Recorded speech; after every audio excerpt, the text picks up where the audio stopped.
Space Program, Professor of Biology, and this event, as you know, is co-hosted by the National Space Program, and we're really excited to have you here. Just my one announcement really is the herring are back. I do a fish counting at the Mystic River, and the herring have come up with the locks and now are getting to the lower Mystic Lake and started climbing ladder with a few years back. So it's really been fun to be part of the Mystic River Watershed Association effort to count herring. So if you are interested in exploring and learning about counting herring, it's pretty exciting.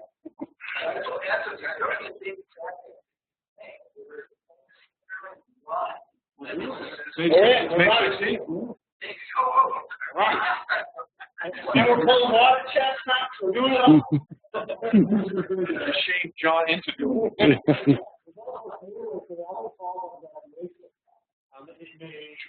So I don't know how to do that. There's a lot of water.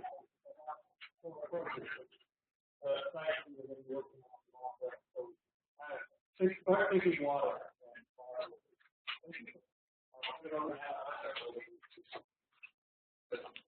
Yeah, thank you for coming. I'm Antje Danielson. I'm a director at the Fox Institute of the Environment. I'm really glad to introduce some special speakers today who come from the Vin Resort Development Group and will talk to us about loosely about the urban remediation and revitalization of the site over by Evan and Malden. The way that we got in touch with them was through our WISP program and the Malden Practicum. There's a group of master's and PhD students who every year do a practicum, a project over in the Malden Everett area, on the water topic, and Rusty Russell from UNC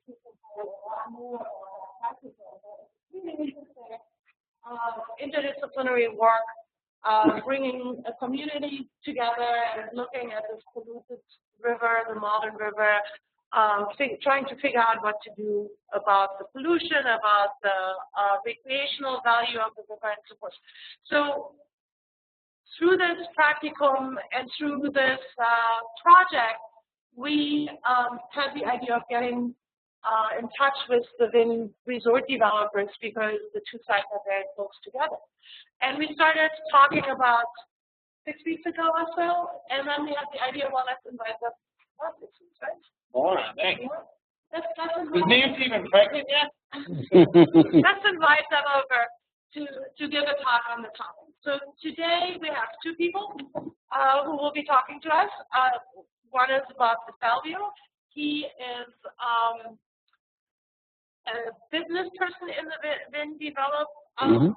He, on the way over, he told me that they had done a very similar project in Pennsylvania. Correct. Where they developed the brownfield, and he's been involved with that. He is focusing currently on the project here in Everett. And our second guest is Chris Gordon. Chris is also affiliated with the project, but Chris is also a faculty member both at MIT and at Harvard University in various departments or centers or groups related to real estate, and Chris is specialized on complex real estate development. Is that kind of correct? Right.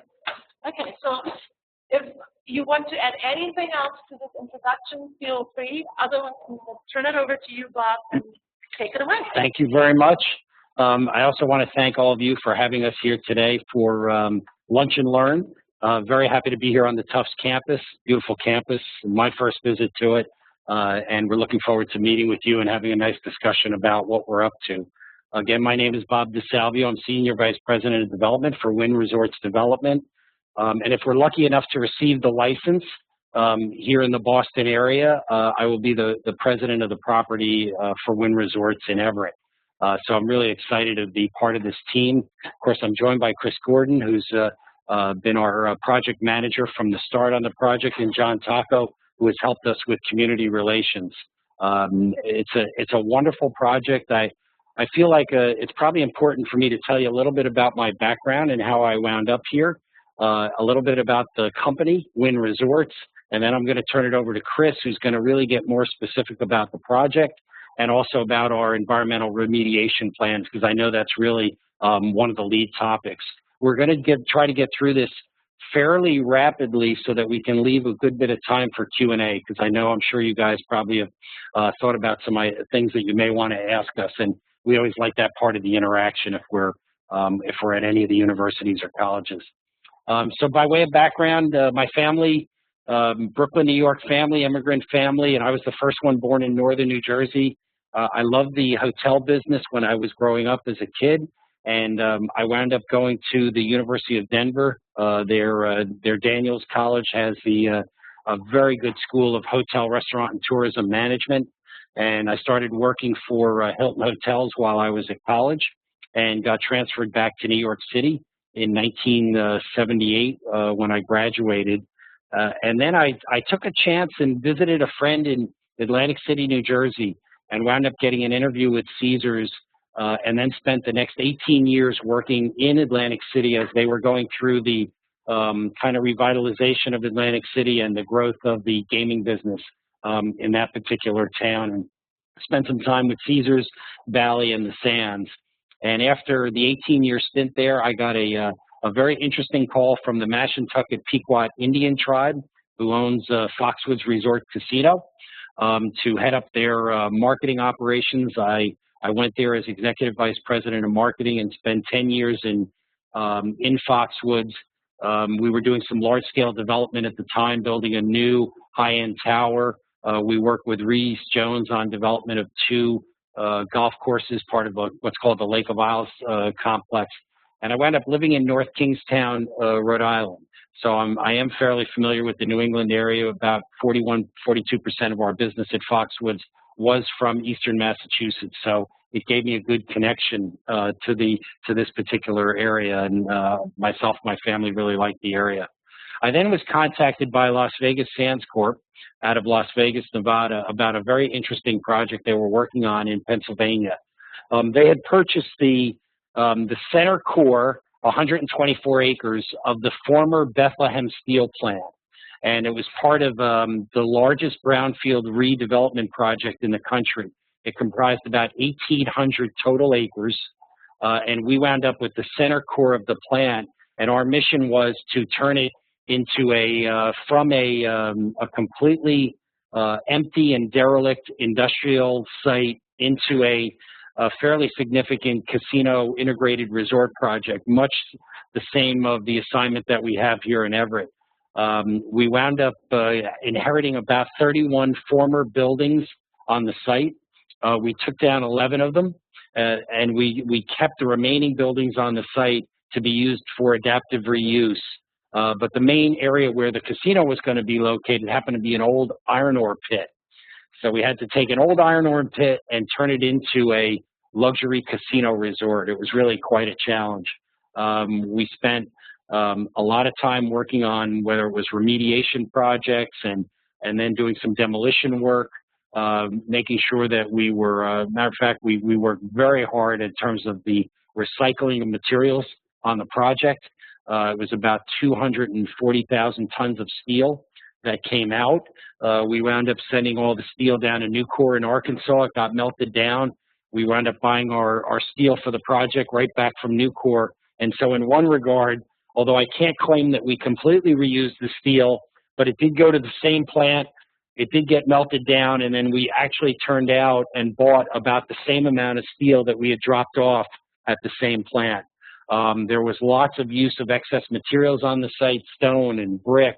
And so wherever we could and found materials that we could reuse in the project, we tried to make that a real cornerstone of the project. And that work I did got me noticed by our chairman of the board, Steve Wynn. When they were up here in Massachusetts working with the team, they had a number of meetings with the Gaming Commission. They've talked to various folks, and there was a fairly significant expose that was written about our project, the Sands Casino Resort in Bethlehem, Pennsylvania, by one of the Massachusetts newspapers. And that got picked up and sent all around the industry. And that led to a phone call to meet Mr. Wynn in New York. He said, I heard about the work you did in Bethlehem. We have a very similar project where we have this old Monsanto chemical plant that's quite dirty, needs significant remediation, and we like what you did in Pennsylvania. We'd like to see if you'd join the team, come up to Massachusetts, see if we can do one of these projects again and join the pre-development team that was already on the site. It was a challenge that I really was up for. After going through that process in another location, I thought this is just a wonderful idea. You take these old industrial sites and turn them into a productive use again. We created about 3,000 jobs, and it spurred a lot of other redevelopment on the site. We took the blast furnaces and we lit them up with a fantastic LED light package, something that we had seen on a project over in Germany when they had some derelict plants that they needed to adaptively reuse. When I was leaving, we took the old elevated rail trestle and we're turning it into an elevated walkway, much the way they did with the High Line in New York City. So we tried to find little bits and pieces around the site where we could take what was there, repurpose it, clean it up, and turn it into a very neat and interesting tourist destination. So a project that I look fondly back, but I was ready to take on a new challenge and do one of these again. Behind me, you see a picture of our chairman, Steve Wynn. He truly is a visionary in the industry. If you know anything about the Wynn story, the family started with a bingo business in Maryland. Ultimately, Mr. Wynn wound up in Las Vegas and taking control of the Golden Nugget project downtown Las Vegas, and he revitalized that. And that led him to this idea of building the first brand new major integrated destination resort on the Las Vegas Strip, which was called the Mirage.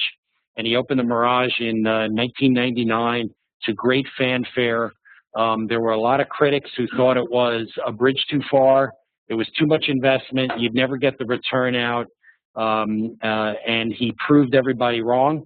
The property turned out to be a smash success, and it led to further development of projects like Bellagio, Treasure Island, the Beau Rivage down on the Mississippi Gulf Coast.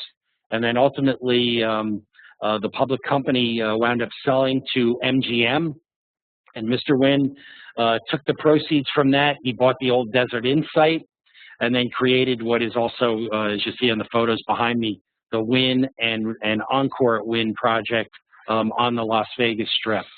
The most successful casino resort operation on the Las Vegas Strip. It's 5,100 rooms, incredible amount of meeting space, high-end restaurants, meeting and convention space is a specialty of ours. And it's a wonderful concept. We also were lucky to get one of the licenses in a place called Macau. I don't know if you know about Macau. Macau is a special administrative region of the People's Republic of China, fairly close to Hong Kong, and is now the world's #1 gaming market. And so we've opened up a Wynn and Wynn Encore in Macau. We're in the process of building the Palace in Macau, which is our next phase project, and of course working here in Everett. So it's a wonderful company with a great chairman who's a true visionary in the industry, and he's willing to put in $1.6 billion to rehabilitate, remediate, and open a wonderful integrated destination resort right close by here in Everett. And so I couldn't be happier to be part of the project. And with that kind of background, I want to turn it over to Chris. Chris Gordon has been working extensively on this project for quite a long time, and he's got some details about the development itself as well as the environmental remediation program. So I'm going to pass the mic over to Chris, and thank you. The mic is in the earpiece. Does that work? All right. Thank you for having us. I appreciate it. Thank you, Bob. I'm going to walk you through a bunch of slides on the project itself, and I'm going to leave you with these slides. So don't worry if we go too fast because I got a bunch of stuff, but we're going to leave them with you. You can post them on your website. You can have them, whatever you want. So, and glad to be here. I'm an engineer by training. I'm a civil engineer and environmental engineer. I've cleaned up a lot of sites around the country. I can tell you about that sometime. My son is now studying environmental science somewhere else, so I'm completely understand what you're studying here and love it a lot. My role on the project is a development manager. I spend about a quarter of my time teaching, and I spend about 3/4 of my time consulting on big development projects around the world. And this is by far the biggest thing I'm working on right now. And I'm lucky enough to spend most of my time on this as we speak, and we're all hoping to get a license and move forward. Bob can tell you much more about gaming than I can. What I want to do is tell you about the site and why it's such a fascinating site. I'm going to show you some slides, but the site itself is the old Monsanto chemical plant. And it isn't quite on the Superfund list, but it should be. I mean, it's a pretty nasty site, and we're going to take it and transform it into a fantastic resort. And as a byproduct of that, we clean up the site, we clean up the water around it, we dredge the little inlet, we do a number of things, and we also actually do some fairly proactive environmental things as well. The other thing we're spending a lot of time on, you'll see in the slides, is the transportation network. This is what's called an urban win. It's not in the middle of the desert, it's in the middle of the city. And when you do that, you've got to think about how people get there and how they get home. There's going to be restaurants, shopping, gaming, hotels, and we're very focused on how do people get there. That includes not just getting in their car and driving here and leaving again. It includes subways, it includes water shuttles, it includes walking, pedestrians, a lot of things, including connections here in Medford. So it's very unusual for a casino to spend this much effort on a transportation network, which we're going to show you as well. Let me briefly tell you about the site. About 3 years ago, 2011, the state of Massachusetts approved a gaming law. If you know anything about gaming, this takes a long time. It's controversial, but the state has done it, and we think done quite well. They created 3 regions, A, B, and C. We're competing in Region A, and no offense to our friends in B and C, but A is the real mothership. That's Boston. That's where most of the customers would be. That's where the big airport is. So everybody wanted a license in Region A. 11 companies started after this process. Most of them are long gone now. There are 2 left in Region A. It's us and Mohegan Sun. Mohegan Sun and Suffolk Downs. You probably read all about that. We won't talk about that today. We're the site in Everett. So those are the only 2 left competing for a license in Region A. And we hope by the end of this summer to get a license. If we're lucky enough to do that, we're going to move fast after that. So that's a bit of the context. They also created the Mass Gaming Commission. And if you study government or you study public policy, it's a brand new agency that's regulating this whole process. And they got their hands full. They've done a very good job. They've got 5 commissioners. We think they're doing well, but they're getting everything thrown at them. So if you ever want to study how government sort of pops up overnight and creates a new agency, that's a great one to think about. Our site is right here in Everett. You're sitting further up in Medford, downtown Boston, Logan Airport, Suffolk Downs, Charlestown. We love the site. The first time when Steve Wynn hired me, I went out there and I had the president, Matt Maddox, on the phone. I said, Matt, are you sure about this site? It's like between a power plant and a dump. But the more you get to know the site, you realize it is an absolute gem, and I wouldn't trade it. We've been asked many times to look at other sites, and we wouldn't trade it. It's a great site. First of all, it's very near downtown Boston. We're 5 to 10 minutes away from Boston in a cab, in a boat. We're on walking trails. We're on biking trails. We're on the Mystic River, so we have a waterfront piece of property. We're in Everett, who has embraced us like no community I've ever seen. I mean, when I do this stuff around the world, I'm usually sort of in the bunker because there's always the NIMBY issue about, you can build anything you want, but don't build it anywhere near me. Everett has been great. They are very anxious for economic development. They have one of the highest unemployment rates in Massachusetts. They've got a great mayor, and they want us. They voted almost 90%, thanks to John and his folks. We're able to get a huge vote in Everett, and that's very unusual. When you zoom, there's another, well, there was another location slide on there, but so point being, access is just great. If you look at the Wynn Everett property that we're proposing, there's a tower. It's about a 20-story tower which will house 500 luxury hotel rooms. It'll be a 500-key 5-star hotel. So it'll be one of, if not the nicest hotel in New England. It'll certainly be the nicest hotel in Boston. It'll attract customers from all over the place, and it'll be very much of a high-end clientele for the hotel. I'll show you a site plan in a minute, but there's a retail wing that goes out toward the river. There's a podium where the gaming and the hotel area is. Then there's back a house behind that. The gaming is a little less than 10% of the resort. So when you hear casino, whether you love casinos or hate casinos, keep in mind it's about 10% of the project. It is the cash cow on the property, don't get me wrong. It allows all the rest of this to happen, but it is about 10% of the project. Steve Wynn, when he's made presentations in Boston, has said he views himself as a hotel developer. Casinos are nice. I love casinos, is his words. But he said, I'm really a luxury hotel developer, and casinos allow me to do that. So when you think about this property, we think we're building a luxury resort, luxury hotel that also has a casino. Oh, there's my other location site. I'm sorry. If you go a little closer, we've got the site here. We've got 3 MBTA stops very nearby: Wellington, Assembly Square, Sullivan Square. You've got the Gateway project right next door. You've got a heavy industrial zone here. which has everything from fuel tanks to scrap yards to everything else, and then you got Charlestown right across. This is as you drive into the site. If you know Broadway at all in Everett, there's a mobile station there right now. Right on the, it's a pretty large convenience a mobile station. This is almost exactly where the mobile station is.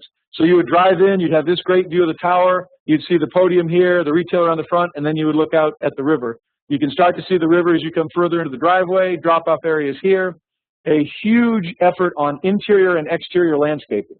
And not just unsustainable, inefficient, very sustainable landscaping, we think. We're working with local landscape architects who've done a lot of work along the Mystic River, including Pam Shadley, who did a lot of the award-winning work up and down the Mystic. And the intent is to make it very much of an elegant landscape, but also a landscaping that's understands the New England climate and can be maintained without using too many resources to do it. This is a site plan, as I mentioned. You're going to drive in off Broadway. This is the hotel tower here. The views back toward Boston are spectacular. This is an inlet that's there today, and I've got some slides of it later, that is frankly full of abandoned stuff. There are barges, there are barrels. We met with the MBTA who runs the T station. They said, oh yeah, you know this little corner over here, this little vacant land here, that's where we used to burn our buses. And I said, what do you mean burn our buses? And they said, yeah, when buses would reach their useful life, we'd drive them out here on the peninsula and we'd burn them. So that's the kind of, that's how this land was treated. When other people have looked at it, this is a sludge treatment plant from the Boston Water and Sewer. This is a sewer pumping station from MWRA, and across the street is the big power plant where you all get your power from. So this was viewed as the backlands. Put anything you can over there. Nobody will look. It's Everett. Who cares? Let's just put the junk over there. Everett has now realized they've got a gem and they want to revitalize it. So this would be the beginning of that. But the inlet, unfortunately, is still full of abandoned boats, abandoned barges. This allows us to clean all that out. We're going to drag the stuff out of there. We're going to dredge the harbor. We're going to make it a very viable inlet for bringing in water shuttles, private craft, public craft, that sort of stuff. So it really transforms that part. And I'll show you in a minute, but we're also going to clean up all around the river's edge and out into the harbor. This is the program. I won't go through it in detail, but as I mentioned, it's about 2.6 million square feet. That's big. If you haven't seen a building that big, that's a big building. 500 keys in the hotel, a number of retail locations. The casino has about 4,000 gaming positions. That's a large casino. So this is a large resort. And to fit this on about 33 acres, that sounds like a lot of land, but it's not. It's a very efficient, very good site plan that fits that all onto the property. To give you an example, I was scared the other night. I was reading a biography of Eisenhower that somebody gave me for the holidays, and he was talking about when he became president of Columbia. I didn't know he was president of Columbia. When he became president of Columbia, the entire campus was 22 acres. The entire campus in Columbia. This is 33 acres, and we think it's tight, so interesting comparison. A little bit of history. This site was the landing of a historic toll bridge. The way you used to get from this whole part of the state over to Boston was to go over a toll bridge, which was immediately adjacent to our site. The reason that's important is, in those days, in order to collect a toll, you had to own both ends of the toll bridge. So there's a little finger of land that goes way up into Everett to capture the other toll booth back from the 1700s. That little finger of land is still there, and that's why in the paper every day you read about Boston claiming host status. If that little toll booth wasn't there in the 1700s, this would be a moot point. But because it touches the edge of our property, we're still on a daily basis fighting over whether or not this is in Everett or in Boston. I assure you we're in Everett. Everything we're doing is in Everett. We're completely in Everett, but that's where the debate comes from, is this little tiny spot of land. More recently, this is around 1920, heavy industrial use. This was the sort of back of house for all of New England. All the power plants, all the scrap yards, all the steel mills, everything were in Everett. Everything was in the waterfront. This is a shot where they're actually pumping dredge out of the harbor and filling in the inlet, and this inlet soon became the big power plant. This is the new toll bridge, and this little building is still there. If you went out to Everett today, you'd see it. It's full of graffiti, but it's a beautiful little building there. This is our site.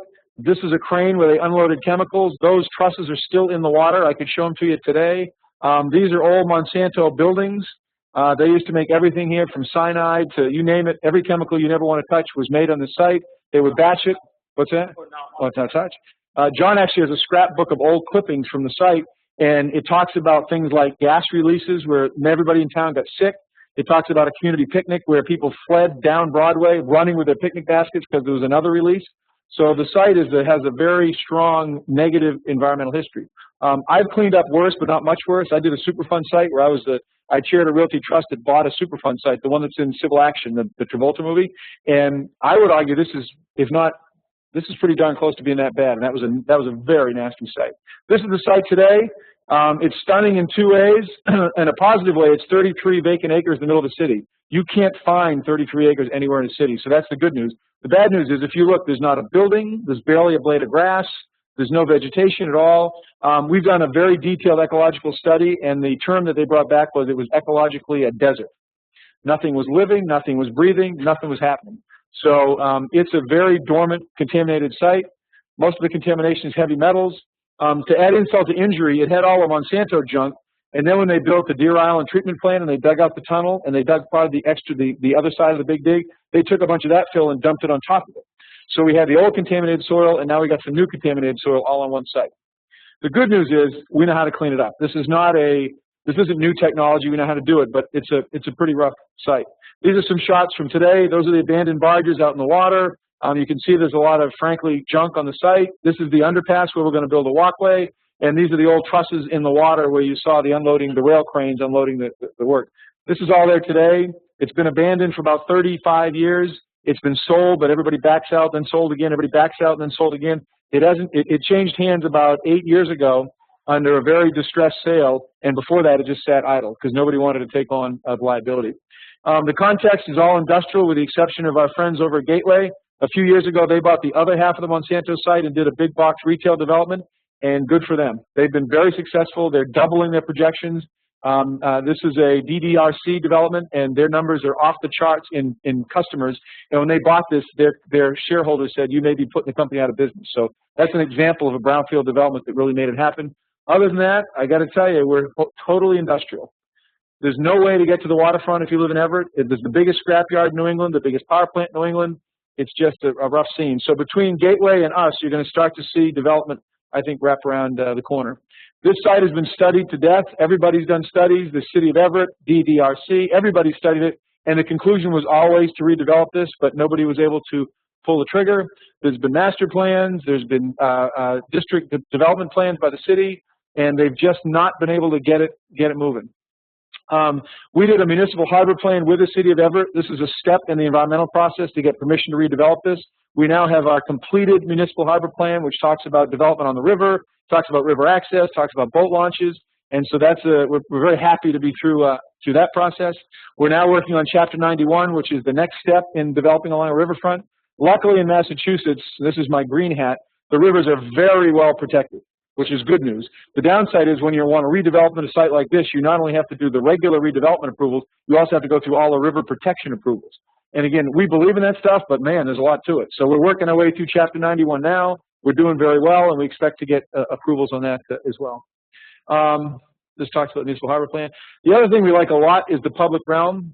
Our site is over here. There's about 7 miles north of us along the Mystic River and further up of paths, walking paths, trails, and parks. And then there's a lot of stuff over in Charlestown, and you can't get between the two.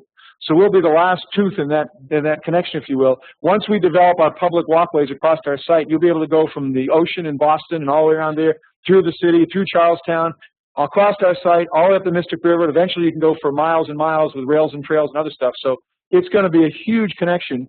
And we're already working with DCR to connect into this park, go through our site, around our site, and back out to Broadway, and maybe eventually out around the peninsula along here. Open to the public, 24/7, well lit, secured. So in other words, we'll have security people out there so that it's a safe place to go. So if you want to ride your bike, walk your dog, we've committed this will be open to you anytime you want to go out along there. So you can bike or walk or run all the way along the Mystic for miles and miles and miles, including our site. Is an example of some of the walkways that are out there now. This one we can do a lot better than that, and this is the connection where it's actually going to go through. We can definitely do a lot better than that. Fishing piers, canoe launches. We'll be working on this with the city of Everett. Environmental remediation. There's 3 steps to the environmental remediation. We have arsenic, we have lead, we have copper, and we have some cyanide on the site, plus a bunch of smaller issues. 3 steps. The first step is we remove the hot spots. So we're going to go in 3 specific areas. We're just going to dig it up and put it somewhere else in a certified landfill because it's too contaminated for us to deal with. Step number 2 is we're going to solidify some of the soil. It's called in situ solidification. We're actually going to pump in like a lightweight concrete slurry, and we're going to solidify areas. The reason is the site has both heavy metals and it has a very low pH. Low pH means it's very acidic. So the acidic soil deteriorates the heavy metals and they wash into the river. So as we sit here today, and for the last 35 years, this stuff's been sloshing back and forth into the river. And everybody's been talking about it. Everybody's been, writing about it. Nobody's been doing anything about it. So what we're going to do is go in and solidify those areas so that the heavy metals can stay right where they are and will be neutralized forever and not be able to go back and forth in the river. So that's a big step. Third step is during construction, we have to handle certain soils with the special conditions. For example, during our deep excavation, if soils reach a certain threshold, they go to one landfill, another threshold, they go to another landfill. Pretty routine stuff.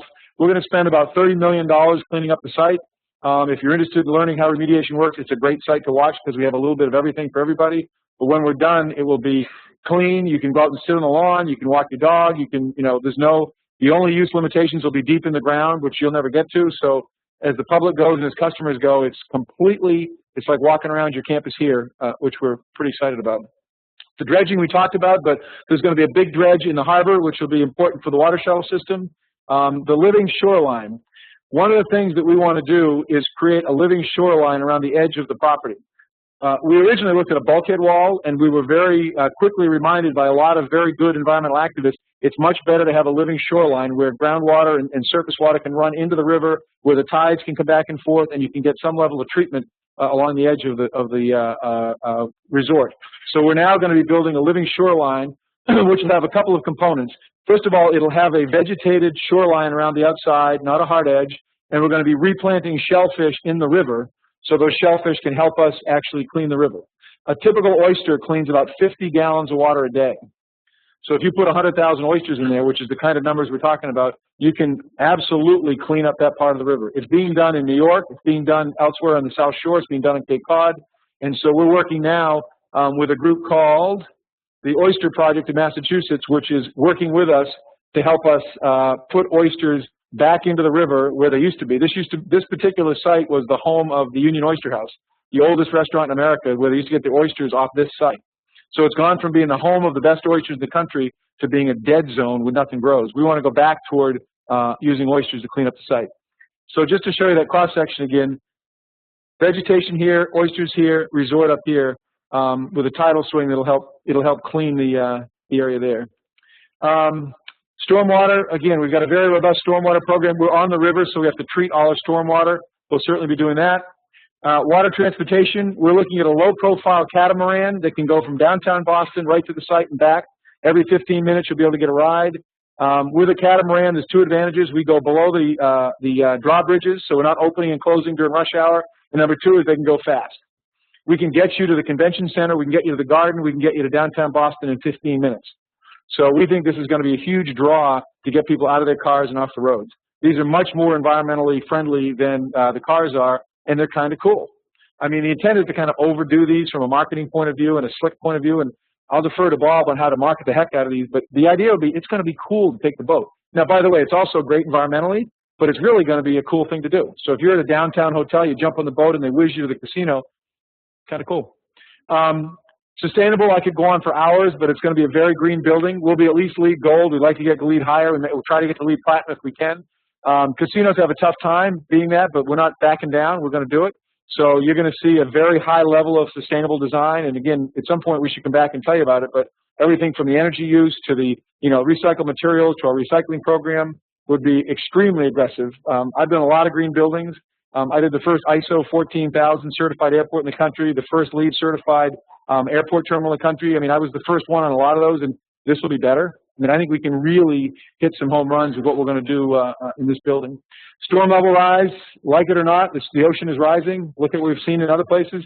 We are well above the ocean level, and we're also designing the building to withstand even future sea level rise. So we're completely aware of the rising ocean. Everybody's bummed about it, but we're going to design for it. So we're not going to be surprised if the ocean is a little higher in the next 100 years. Adaptability, again, we're very focused on that. Environmental benefits, we've hit most of these, but again, I'll leave these slides with you. Transportation, I won't go through all this, but as I said earlier, we're very proud of the extensive transportation mitigation. We're working with Medford on Wellington Circle, we're working with Boston on Sullivan Square, we're working with Everett on Broadway, we're working with Chelsea on the Revere Beach Parkway. When we're done, and we'll be paying for this, it's going to be a dramatic improvement in the transportation network for vehicles, for buses, for boats, for walkers. And so I know every day in the paper there's an article about how our traffic is going to squash everything. We really would argue that. And I don't mean to be that, but we think we're going to be in much better shape when we're done than we are today, and certainly much better than it would be if we did nothing. So we can go on and on about that at the right time. We also produce a lot of money. I know this isn't a business class, but we'll produce about $200 million a year that we're going to give to the Commonwealth as part of our gaming tax.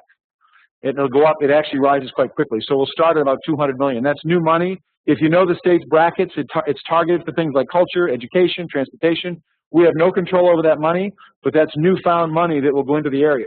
So a lot of the groups that have wanted funding for years are going to get it, and we're very proud of that. We're not, you know, this is a big number. That's year one, and it goes up very, very quickly. So you can see the amount of money that will go into the Commonwealth. Last slide, I'll just boil it down for you. We want to get a license in August.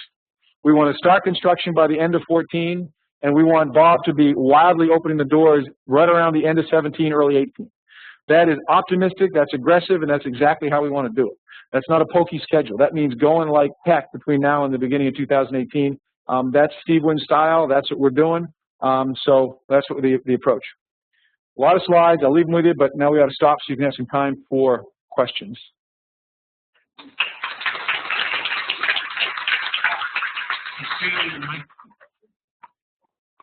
Can we just set this here? Yeah. Thank you very much. Okay. So I think you'd be right for all the questions. Who wants to start? Sir. So there was a brief mention of stormwater management techniques and what was best management practices involved or something like that. All right, I just need to hear more about Sure. Resort. How, what sort of steps stormwater? Yeah. Yeah. Absolutely, and I'm going to repeat it briefly because they're putting this on the WebEx thing. The question was about a little more detail on the stormwater system because we are on the river and we want to make sure we have a robust stormwater system. It's a complicated system, but right now there's 2 outlets that are already on the site from other properties. Those are going to be rebuilt and cleaned up a bit so they do a better job of filtering the stormwater. We're also going to have our own underground store water retention system so that the stormwater from the site that can't be reused on the site will be treated primarily an underground treatment system. These will be retention tanks, frac tanks, that kind of stuff. And eventually a lot of it will get released into the river once it's treated. We're also going to be using a lot of gray water in both our irrigation and some of our plumbing systems, so you'll see a lot of reuse of water. About 50% of the site is open space. So the building takes about 50% and then about 50% is open. Now that's not all pervious. Some of that is asphalt. So I would guess, and I'm going to make this up, but I'm probably in the 35–40% range of green grass. So we hope we'll have infiltration there. So the big issue on the stormwater is it'll be pre-treated on-site, underground, before it goes into the river. So that's an example. As much as we love the river location, that's a big expense. So we're going to be having to have these systems. It's almost like a septic system, but it's going to be really done for stormwater.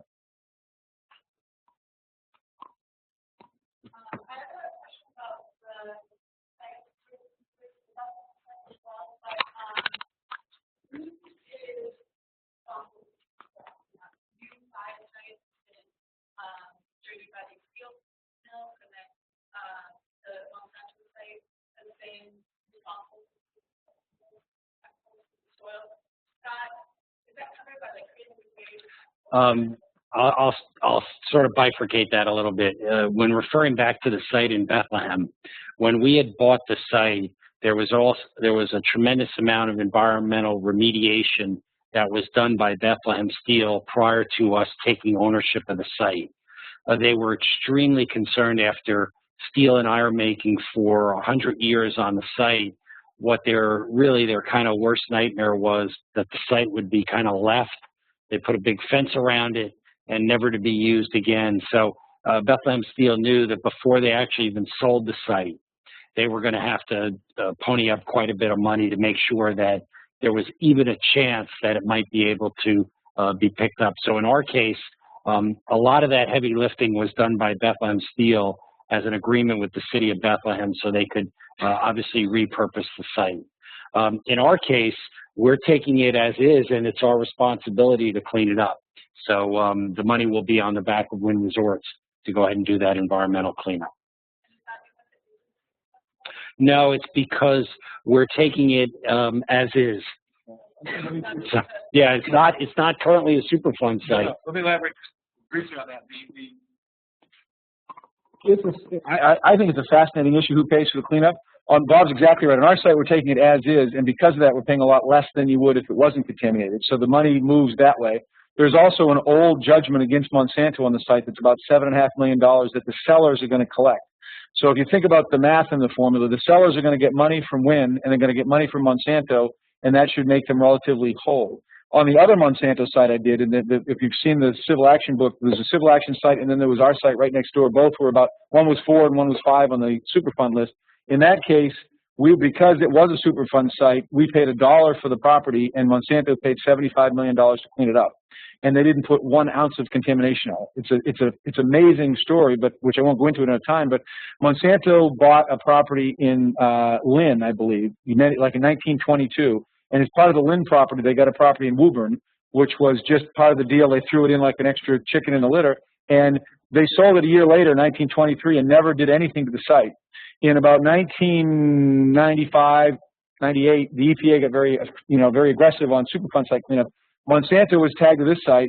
There were 15 potential responsible parties in the history of the site. Monsanto was the only one that still existed. Everybody else had gone out of business. So we were able to get them to put up $75 million to clean up the site. They would argue, and I negotiated for 3 years, and it was the meanest, nastiest negotiation I've ever been in. Monsanto would argue that's just fundamentally unfair. And as Tommy Lee Jones would say, we don't care. That's the law. And we won. So in that case, depending on who was in the room talking to you, you get 2 very different versions of remediation costs. But on this site, we're in very good shape.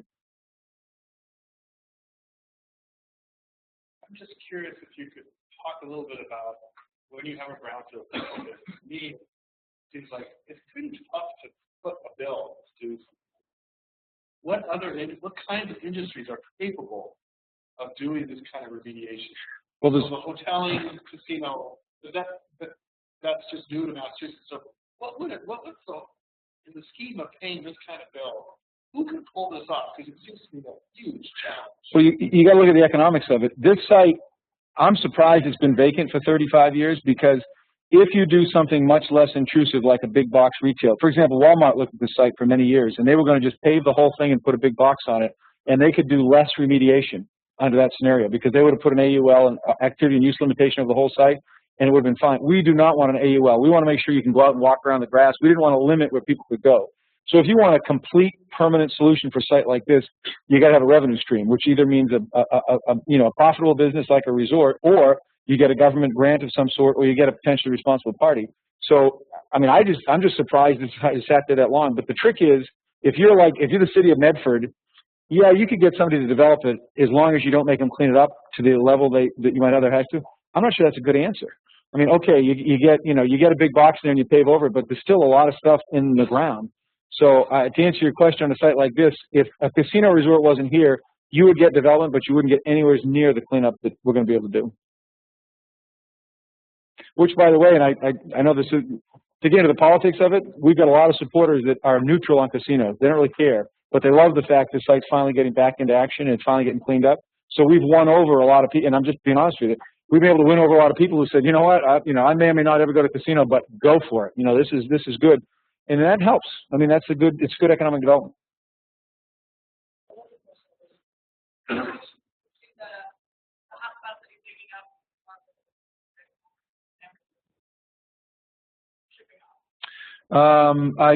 Yeah, the question was how much is the contaminated material going to ship off, and I've got to plead ignorance. I know that the numbers are in my computer, but they're not in my head. The harbor, it's not a lot. The hotspots are relatively small. I mean, they're literally, like 30 feet across, maybe 15 feet deep. So they're small areas, but they're quite contaminated. The area that will have the biggest impact is less contaminated. It's the garage excavation. We have 500,000 cubic yards to take out of the garage. Most of that is not very contaminated. Some of it is. We're trying to find a reuse for that. And we're talking to quarries and golf courses and other developments to see if we can sell that dirt to somebody else. If not, it'll go to a landfill, but we don't want to do that. So to answer, and I apologize, I don't have the exact numbers. The quantities are small, the contamination is high, so it's very expensive. I love the story of Bob's of reusing steel pellets. I never heard of that. That's fascinating. Do that. First of all, thank you guys for coming. I really appreciate you taking And I know that, we're not improving anything for you guys coming to share with us, especially coming into a university environment. Somewhat, there's a distance between the business world and how we think the university side of our business shit that up. What I want to ask you guys about is, in my experience with a lot of hotels, ways, the promises made up front, what this will do for the public, how this will be better for folks. A lot of times have eroded beach access, things like that. And I hear you guys talking about the same things, access along the waterfront. I think those are wonderful things. What is in place to ensure that, the public and the community is still always part of this enterprise here that, not only physical but cultural benefits and a sense of belonging to the place that takes to flow out. Give you an example, like along the waterfront, is that going to be an easement dedicated to access, or are you conditioning that on your permits? Or I could imagine the fact that, contrary to where I come from, Everett is just so happy to have somebody come in there, take away this liability that, there's kind of go carte blanche. So that's a wonderful question. Let me repeat, just for the benefit of everyone who's listening. The question was, you take a casino resort project like this, and how does the general public get any sort of assurances that you will live up to the promises that you make, that you will stay engaged with your surrounding communities, and the fact that we are doing a good thing and the community is so happy to get somebody to develop the site? Do you worry that they would loosen their standards and basically give us carte blanche to do whatever we want? So first of all, I want to say it's a very thoughtful, it's a great question. And let me take it from a number of different avenues. First and foremost, Wynn Resorts, we pride ourselves on doing nothing other than 5-star first-class properties. If the company makes a commitment to do something, we have to live up to it. We are a publicly traded company. It would be embarrassing for the company if we proposed a project and it had a number of components, and then it turns out that you build something other than that. So the company is completely committed to make sure that we do that. There's also, there is, however, a regulatory backstop for that. The Massachusetts Gaming Commission has started a extremely thoughtful and in-depth process of how to make sure that operators that want to come to the jurisdiction fulfill their obligations. In our application process, we had to thoroughly describe what it is we were going to do, and they will hold us accountable to make sure we do that because we are licensed, and that license is held by the Commonwealth through the Gaming Commission.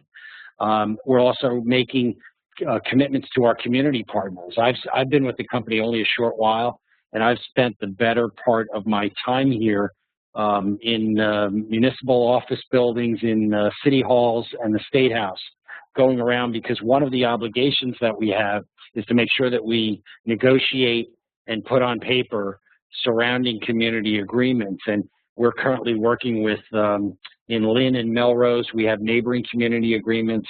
We've already signed agreements in Medford and Malden. This afternoon, we're going over to see the city of Cambridge to work on their agreement. We already have a host agreement with the city of Everett, and that leaves Chelsea and Boston that we're still working on. And so those agreements are not going to be on a handshake. They're going to be memorialized in a document, and they have many years to them. So whether it's through our own company and making sure that we do the right thing for our shareholders and our team members and all of our stakeholders, or through the Massachusetts Gaming Commission, which you can be rest assured will hold our feet to the fire to make sure that we deliver everything we promise, to a series of written agreements with our surrounding community partners to make sure that if we talk about a walkway that goes around the property, that walkway is there, and it's not just for the benefit of the guests of the resorts, it's actually a benefit for all of the residents in the area. So wonderful question. But our feet will be held to the fire by any number of stakeholders in the process. Yes, sir.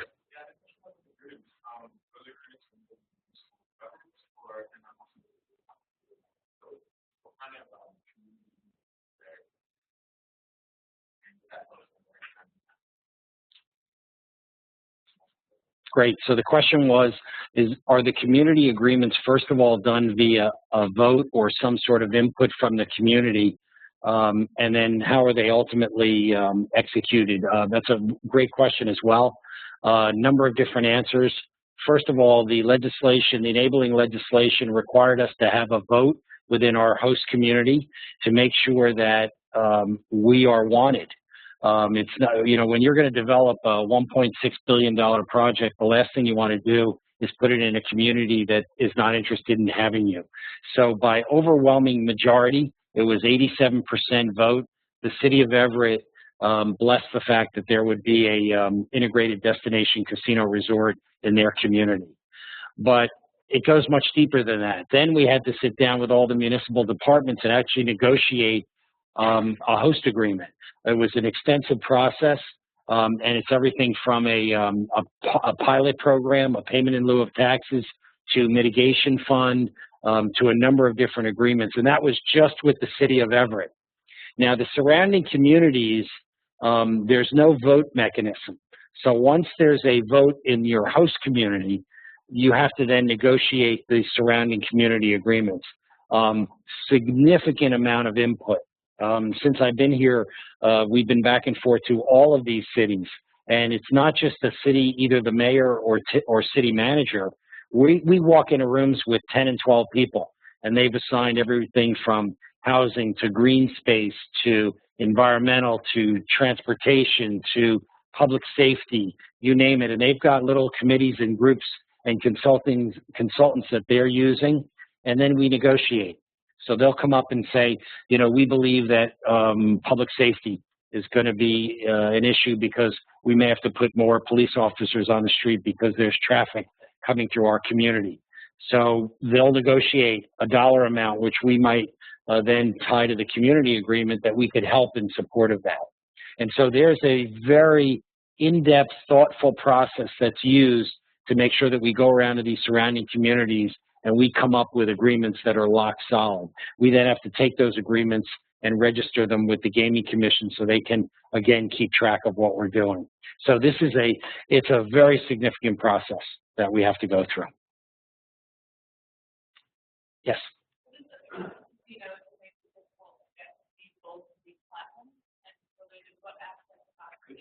Well, first of all, just to get to LEED Gold is a huge step forward. I don't know if you're that familiar with the legislation, but in the Commonwealth of Massachusetts, the starting point was that there would be no smoking in the building whatsoever. Now, that is unusual because in most casino projects, let's use the Las Vegas Strip, for example, smoking is allowed either on the casino floor or a portion of the casino floor, and then typically not in the rest of the building. Well, once you have smoke in the building, correct me if I'm wrong, Chris, then official LEED Gold certification is not in the cards. You can be, and in the case of Las Vegas, we have all of the qualities for LEED Gold, but the one thing we do have is there's still areas in the building where there's smoking allowed. In this particular location, there will be no smoking in the building, so that gives us the opportunity to make a leap ahead. How you get from gold to platinum, that you might want to take. We actually have a shot at LEED Platinum, and I've done LEED Platinum buildings, and this one has a shot at it. But to answer your question, first of all, the casino is 24/7. It's lit, it's cooled, it's heated. It's also, the casino itself is normally, doesn't have a lot of exterior ventilation, exterior windows. You've got a 5-star hotel, which has a lot of, inefficiencies in it. Having said that, we think by designing this building as well as we're trying to do, we think we can get there. We're definitely going to be the LEED Gold, and we have to get the LEED Gold, by the way. That's a requirement. But the no smoking helps us. Also, the energy efficiency, we're going to have our own on-site plant, which would be cogeneration. We're going to have extensive use of solar.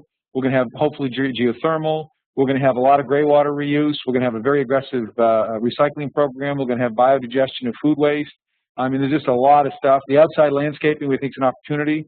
We also get some points, as you know, because of the site itself. So we're going to go after it. We haven't publicly said LEED Platinum, because if you say LEED Platinum, you get gold, you're a failure. Or if you say gold, you get gold, you're a success. So frankly, we're careful. But we think there's a shot at getting platinum.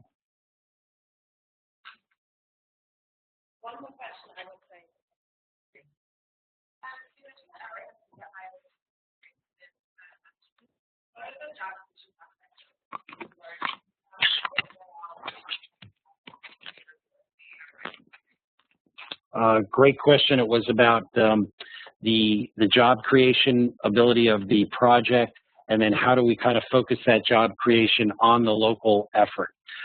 In our host community and surrounding community agreements, we cover jobs extensively. Obviously, the city of Everett stepped up to the plate, and they signed on as our host community. So we want to make sure that we give them preferential treatment. We're talking about 4,000 jobs, so we would become one of the largest employers in the region, and that's all levels, from hospitality service workers right up through the executive ranks. So it'll be significant. Plus, jobs in our industry, in the hospitality side of the business, come with not only a salary but also great opportunity for tips. If you know anything about how it works in the casinos, the dealers, of course, the folks in the restaurants, they all get a significant amount of their income from the tips. But we want to make sure that we provide those opportunities for those surrounding communities, and we're spelling that out in the agreements. Typically, in a project like this, you're going to find that probably 90% of the people are going to wind up coming from, I'm going to say, a 10-mile, 15-mile radius. It's very close in. We also want to try to link up, as Chris mentioned earlier, the transportation infrastructure. We'd love to get a lot of them to use mass transit. So we're talking about setting up shuttle systems to T-stops and see if we can get folks to go to different locations. The employees will not park on site. We're going to have remote parking and then shuttle them in, or we'll shuttle them in from some sort of a mass transit option. But we want to keep it local. We want to make sure that we respect the communities that we're going to be their neighbors with and give them first preference for the jobs. And so really on behalf of John and Chris and myself, again, we want to thank you. It's really been a pleasure being here at Tufts. We look forward to visiting in the future, and hope you were able to get something beneficial out of Lunch and Learn. Well, thank you very much.